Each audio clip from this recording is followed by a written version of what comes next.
Hello everyone, my name is Omega the Real, or Omega if you want to keep it short and simple, and today we're going to be taking a look at the Transformers Studio Series, Rise of the Beast Leader Class Scourge. Now, I've been holding off this review for some time, and if you check your calendar once in a while, you'll see why. Because today is the worldwide premiere of Rise of the Beast, and it has been a long time coming, 5 years since the last movie, about 2 years since this movie got announced, I believe. So it's just been a long time in the making, and there's a lot of hype around it. But enough of the movie, let's get to the toy itself. Detail and paint on this guy is spectacular. All of this figure, nothing feels undone, nothing feels untouched. Everything here is extremely detailed. The paint is it's no bore either. Despite it being kind of sloppy in some areas, the rest of the figure is very photogenic, I will say. And the design of it, with all the chains and even the Autobot, Decepticon, Predacon, Maximal, even some other insignias just scattered all over them, it just makes for a really nice figure. Overall, the design and paint for Scourge here is nothing short of amazing, I will say. Articulation is a different story. The only problem I have with it is the head and how it continues to pop off.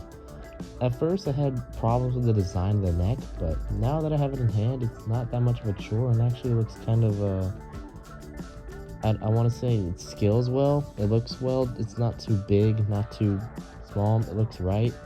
So I can kind of ignore it. The head keeps popping off, but that's fine. Everything else here looks great. Articulation is fantastic. You do get a little bit of articulation on the claw arm for moving it, but once you move to the cannon, nothing literally happens. So overall, articulation for Scourge is amazing. Weapons, like I just said, he really only comes with one, but two if you count them. But we get the cannon and we get the claw arm. I'm not counting the sword because that's technically stuck to him, but, well, we're not counting that. The gun itself is really simple. It just sticks right on. You just rip the other arm off, and it looks really fine. It looks good. It's just a normal gun arm, just like the rest of the figures we've gotten so far. They all have gun arms, so it would make sense he has one too. The claw arm is also different because it's an articulated accessory, I guess is what you can call it. It's fine. I mean, it looks accurate enough to the movie, but I really wish it could bend more than just the one joint at the bottom. Some real missed opportunities here.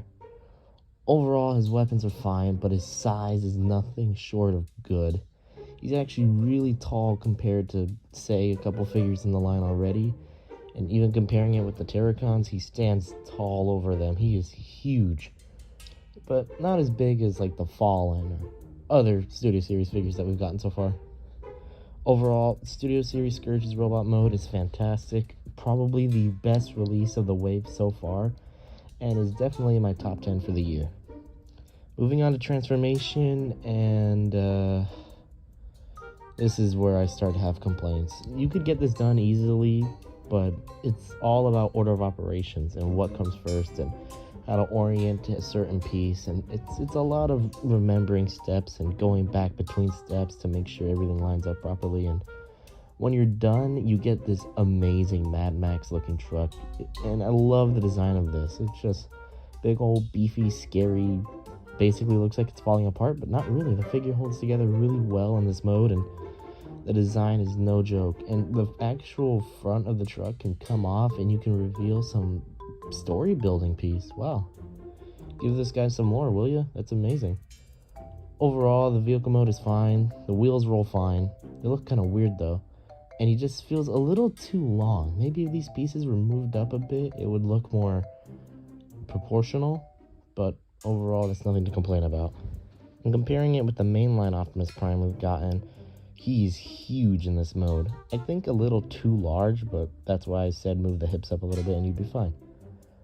Overall, this is a fantastic release, and this is just, I have no words to talk about this. This is just an amazing release, and overall, we need more type of figures like this because they just continue to blow out the park. Now, where is that leader class Primal? Thank you all for watching. Hope you like, comment, subscribe. And now I'm gonna go do something I've been waiting to do for a very, very long time.